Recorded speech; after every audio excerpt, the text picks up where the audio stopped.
Welcome to Man Does Tech, where I solve the problems you didn't even know you had. You start by updating everything because outdated firmware causes most tracking glitches.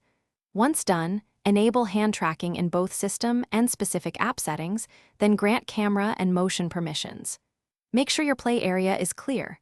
Remove mirrors, glossy surfaces, and strong backlighting that confuse sensors. Position lights evenly and avoid direct sunlight.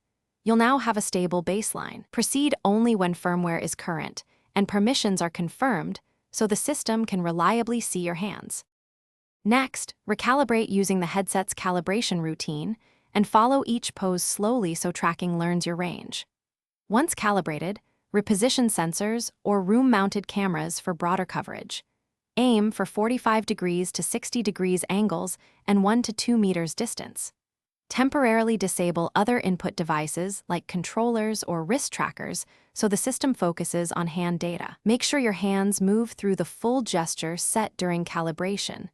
That helps the model adapt to your hand shape and lighting nuances for more accurate tracking. Finally, fine-tune smoothing, sensitivity, and gesture profiles in advanced settings to reduce jitter without adding lag. Test tracking in diagnostic or developer mode and exercise every gesture while watching the live overlay. Note any persistent occlusion or drift. If problems continue, repeat calibration after each adjustment and keep a brief log of settings you change.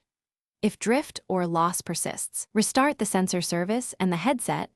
Often a service restart clears resource conflicts and restores reliable tracking quickly.